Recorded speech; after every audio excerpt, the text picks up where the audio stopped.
मंडळी, पुढचं गाणं आहे ते सुवर्ण तुला या नाटकातलं आहे. साधारण 1960चा काळ आहे. आपण पहिल्या कालखंडातलं गाणं पण ऐकणार आहोत. 1800 पर्यंतच्या कालखंडातलं घेणार आहोत. 1930 पर्यंतच्या आपण ऐकतो आहोत. 30 ते 60 मधलं कुठलंच गाणं आपल्या या कार्यक्रमात नाही. पण 60 नंतर मगाशी म्हणल्याप्रमाणे विद्याधर गोखले लोकसत्ताचे संपादक होते. संस्कृत, मराठी, उर्दू, इंग्रजी चारही भाषांचे विद्वत पंडित होते आणि त्यामुळे त्यांच्याकडे नाटकाची एक वेगळी दृष्टी होती. पूर्वीच्या काळी स्वातंत्र्याच्या आधी काहीतरी लोकांना द्यायचं होतं, काहीतरी प्रेरणा द्यायची होती, काहीतरी करायचं होतं म्हणून नाटक होतं. त्याच्यासाठी वापर केला जात होता. लोकमान्य टिळकांचा या सगळ्या उद्योगांना त्या काळात पाठिंबा होता, कारण त्यानिमित्ताने लोक एकत्र येतात आणि एका विचाराने पुढे जातात. म्हणून लोकमान्यांचाही या सगळ्या नाटक उद्योगाला प्रचंड पाठिंबा होता. बालगंधर्व ही पदवीच मुळात बालगंधर्वांना लोकमान्यांनी दिलेली. तर त्या काळामध्ये काही ना काही समाजाला शिकवायचं असायचं. स्वातंत्र्य मिळाल्यानंतर ती पोकळी निर्माण झाली की लेखकांनी लिहायचं कशासाठी, कुठल्या विषयावर लिहायचं, रसिकांसाठी. आणि म्हणून विद्याधर गोखल्यांना एकदा मी विचारलं होतं की तुमच्या नाटकाचं लिहिण्याचं सूत्र काय होतं, तर त्यांनी मला स्पष्ट उत्तर दिलं. ते म्हणले, माझी नाटकं ही मोरासारखी आहेत. मोराचा जीव लहान असतो पण पिसारा खूप मोठा असतो. माझा कल नाटक रंगवण्याकडे, पिसाऱ्याप्रमाणे तो रंगवण्याकडे आहे. त्याच्या आत खूप मोठा गाभा असला पाहिजे असं मला काही वाटत नाही. असं स्वतः गोखल्यांनीच मला एका मुलाखतीमध्ये, मी त्यांच्या घेतलेल्या मुलाखतीमध्ये उत्तर दिलेलं होतं. आणि त्यामुळे त्यांची नाटकं ही वेगळी होती. तोही प्रकांड पंडित माणूस होता. एक रेकॉर्ड त्यांच्या नावावर आहे. 60 साली लागोपाठ 2 दिवशी त्यांची 2 नवी नाटकं रंगभूमीवर आलेत, संगीत नाटकं. हे रेकॉर्ड आहे संगीत नाटकाच्या इतिहासामध्ये.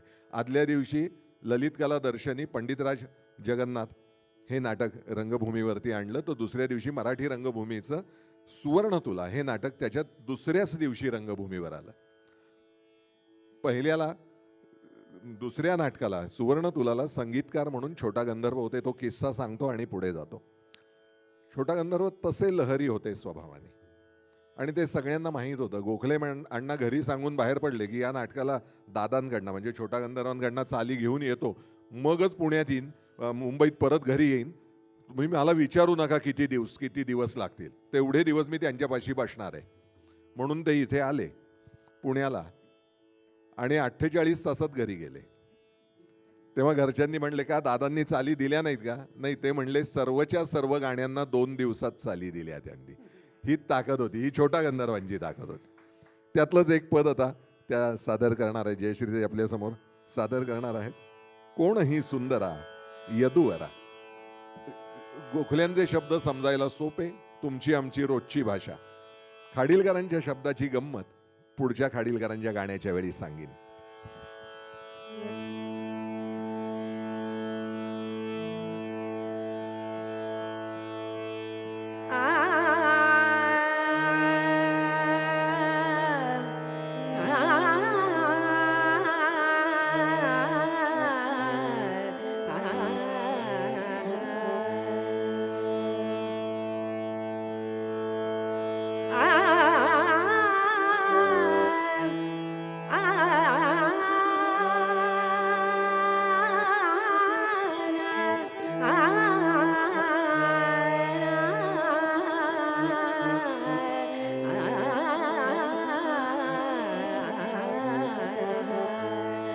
कोण ही सुंदरा यदुवरा, कोण ही सुंदरा यदुवरा, कोण ही सुंदरा यदुवरा.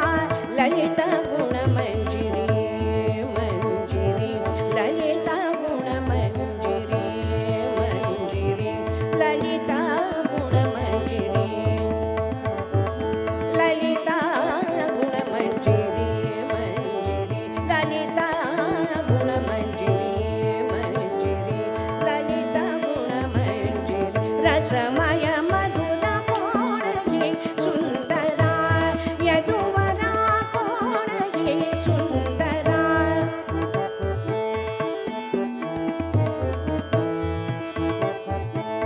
वसत जी निशिदिनी तव मनी, वसतजी निशिदिनी तव मने वसतजी निशिदिनी तव मने रसिक मन मोहिनी मोहिनी रसिक मन मोहिनी सुखकर चतुर कोणगी सुंदरा यदुवरा कोणगी सुंदरा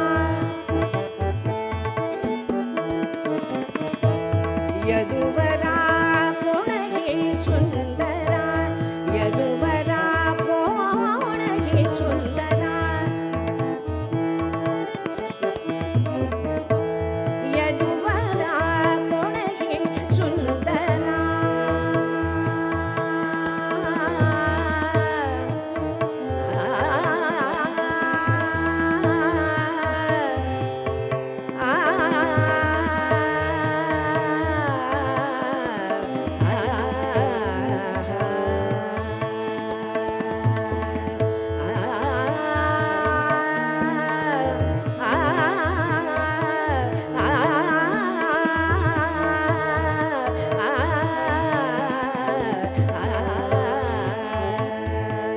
कोणगी सुंदरा यदुवरा कोणगी सुंदरा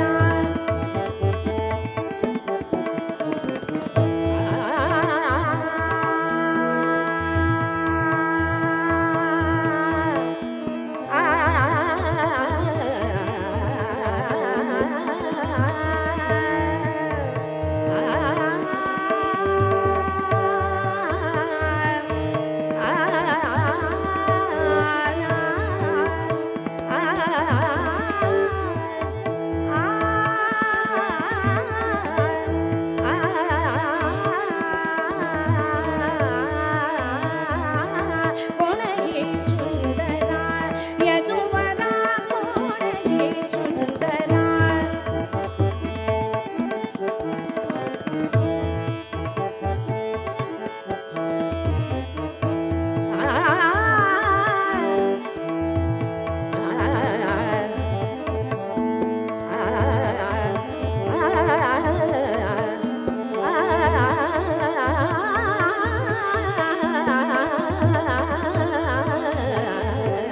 कोणगी सुंदरा यदुवरा कोणगी सुंदरा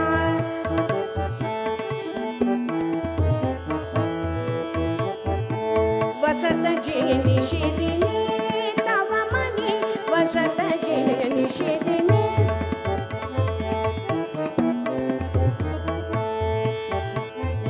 वसतजी निशिदिनी तव मनी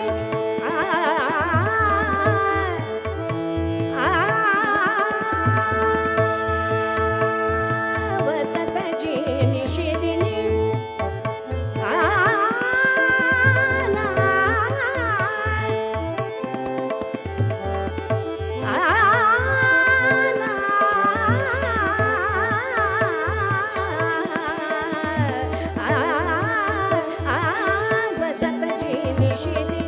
तव मने वसतजी निशिदिनी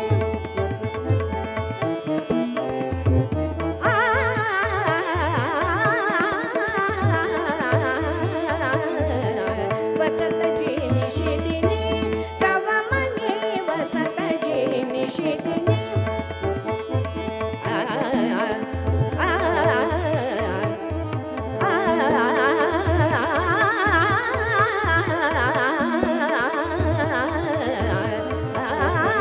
वसतजी निशिदिनी तव मने वसतजी निशिदिनी वसतजी निशिदिनी वसतजी निशिदिनी वसतजी निशिदिनी तव मने रसिक मन मोहिनी मोहिनी रसिक मन मोहिनी सुखकर चतुर कोणगी सुंदरा यदुवरा कोणगी सुंदरा यदुवरा कोणगी सुंदरा यदुवरा कोणगी सुंदरा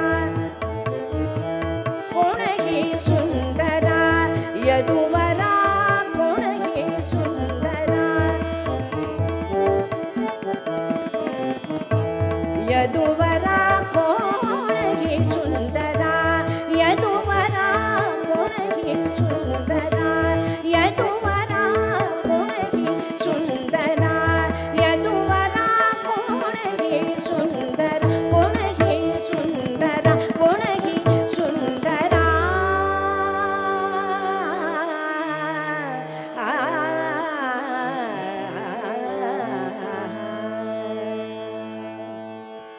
मंडळी, पुढल्या सौभद्रामधल्या गीताकडे वळण्यापूर्वी मी आपल्याला जयश्री त्यांचा थोडा परिचय करून देतो. थोडा अशासाठी की त्यांचा परिचय खूप मोठा आहे, पण तरी देखील नाट्य संगीताची मैफल आहे. तर त्यांनी कोणाकडे गाणं शिकलं आणि कोणत्या कोणत्या नाटकात अभिनय केला, पुरस्कार मिळाले, हे जाणून घ्यायला आपण उत्सुक असणार आहोत.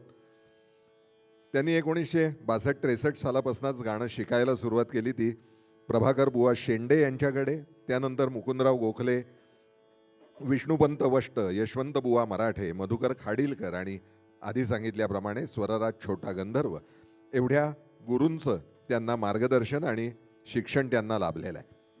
76 पासूनच त्यांनी रंगभूमीवरती कामं करायला सुरुवात केली आणि मानापमानमध्ये भामिनी, सौभद्रमध्ये रुक्मिणी आणि सुभद्रा, भावबंधनमधली लतिका, सुवर्णतुलामधली रुक्मिणी, द्रौपदी नाटकातली द्रौपदी, कान्होपात्रा नाटकात कान्होपात्रा, स्वयंवरमध्ये रुक्मिणी, एकच प्यालामध्ये सिंधू, संशय कल्लोळमध्ये रेवती, महाकवी कालिदासमध्ये चंपककलिका आणि संगीत दाक्षायणी या नाटकामध्ये दाक्षायणीची भूमिका त्यांनी केली.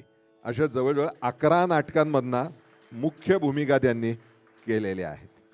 आता गंमत बघा की 1976 पासून म्हणजे राज्यनाट्य पुरस्कार त्यांना मिळायला सुरुवात झाली. पहिला पुरस्कार त्यांनी 1976 मध्ये मिळवला. त्यानंतर 82 ते 80ला महाकवी कालिदाससाठी मिळाला.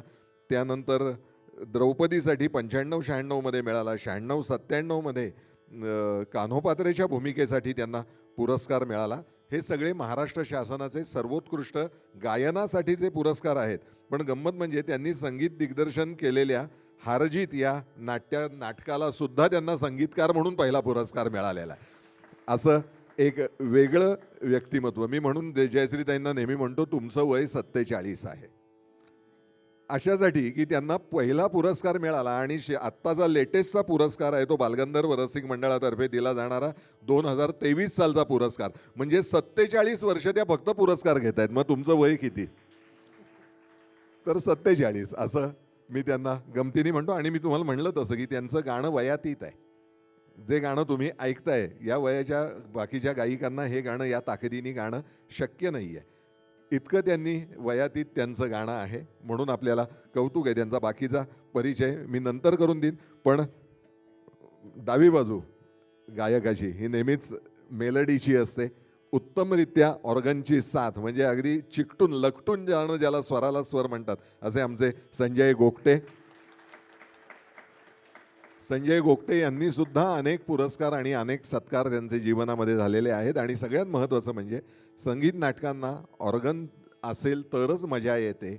मध्यंतरीच्या काळामध्ये ऑर्गनवादक मिळतील की नाही अशी परिस्थिती होती. त्यावेळी गोगटे यांनी नोकरी सांभाळून प्रसंगी रजा टाकून सुद्धा संगीत नाटकं वाजवलेत. हे कौतुक करण्यासारखं आहे.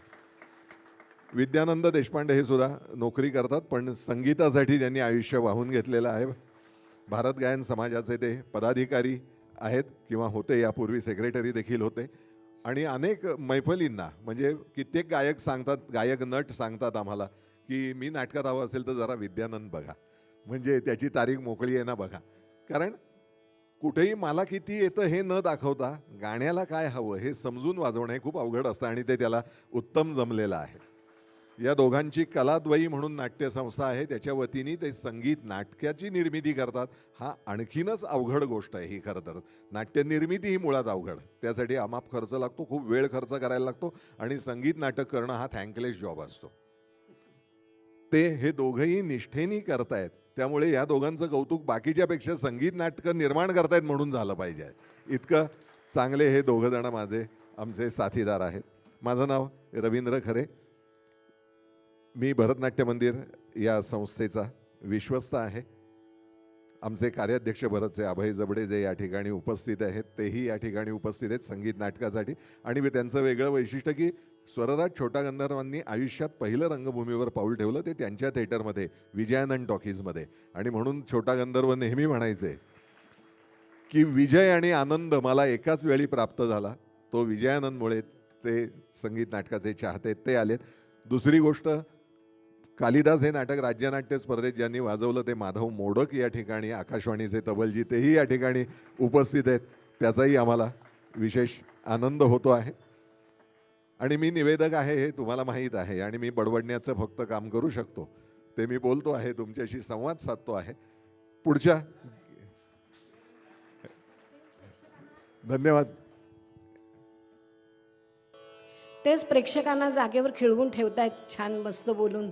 लोकांची छान म्हणजे काय म्हणतात ते मनात छान त्यांची हे प्रफुल्लित करतायत, छान मस्त बोलतायत, एक एक किस्से सांगतायत. ते ऐकल्यानंतर खरंच मनाला खूप आनंद वाटतो आणि जुन्या जुन्या गोष्टी आपल्याला कळत आहेत की काही ज्या गोष्टी आम्हालाही माहिती नाही आहेत इतकं ते सुंदर सांगतायत. त्यामुळे मजा येते या कार्यक्रमाला एक प्रकारची. ते ऑब्व्हियस आहे. याचं कारण असं आहे की अभ्यास केल्याशिवाय नाटक बसवायचं नाही. Thank you sir, thank you. अभ्यास केल्याशिवाय नाटक बसवायचं नाही. त्यामुळे माझे वादही होतात लोकांशी. मला प्रवाह पलीकडे जाऊन काहीतरी करतो म्हणून मला बोलणारेही, माझ्या पाठी बोलणारेही लोक बरेच आहेत. पण माझा विषय आहे की अभ्यास केल्याशिवाय नाटक करायचं नाही. आत्तापर्यंत एक फक्त संख्यात्मक भाग सांगतो. 25 संगीत नाटकं मी बसवलेली आहेत आणि आकाशवाणीसाठी 12 संगीत नाटकं एडिट करून दिलेली आहेत. वा.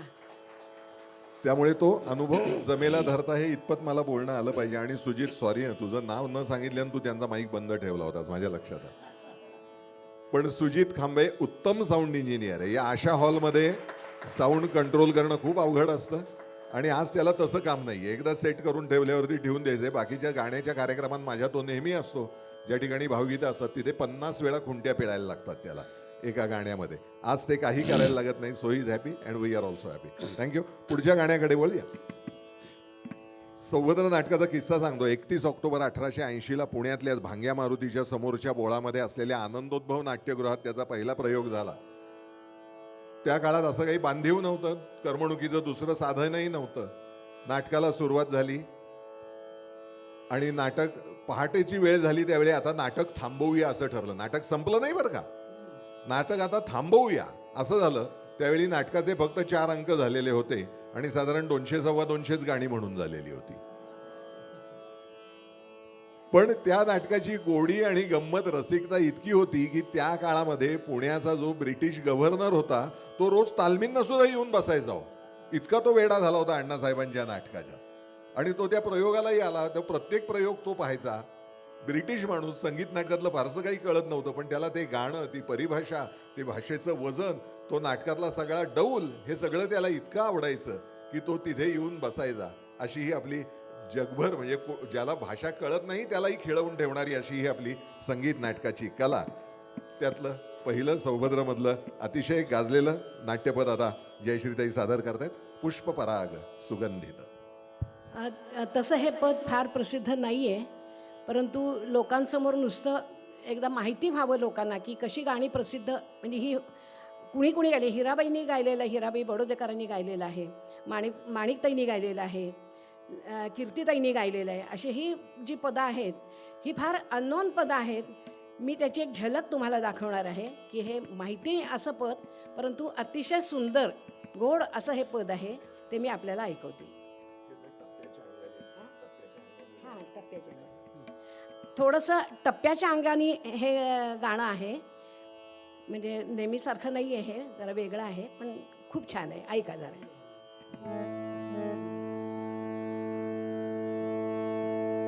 पुष्पपराग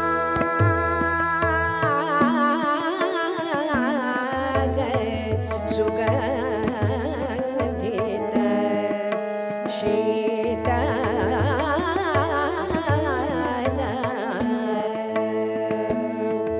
अति मंद चरे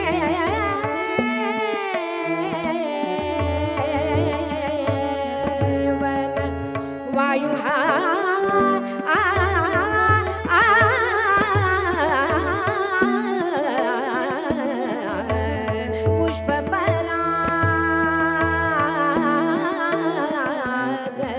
सुगंधित निखिला तरुतिला पक्षी उठोनी शब्द करीती किती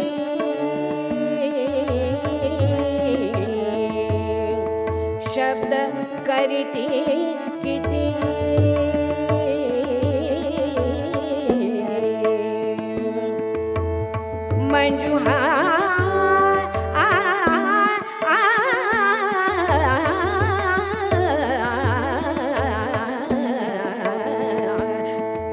पुष्प पराग सुगंधित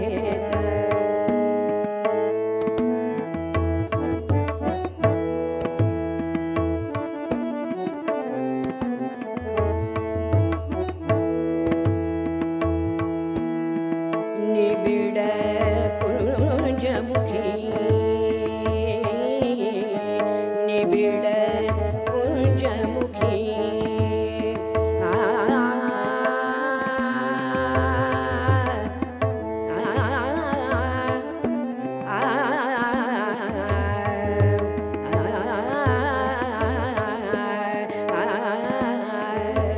कुंजमुखी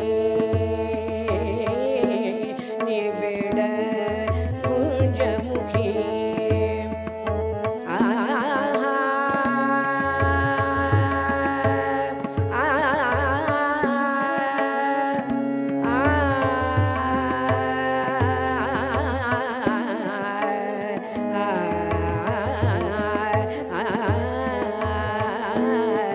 निबिड कुंजमुखी मोर मोर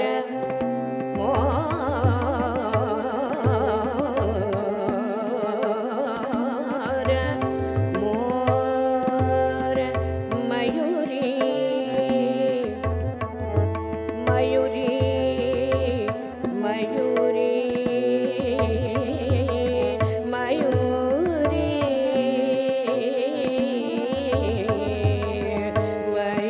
मयूरी निबिड कुंजमुखी मोर मयूरी नटुनी थटुनी नाचती है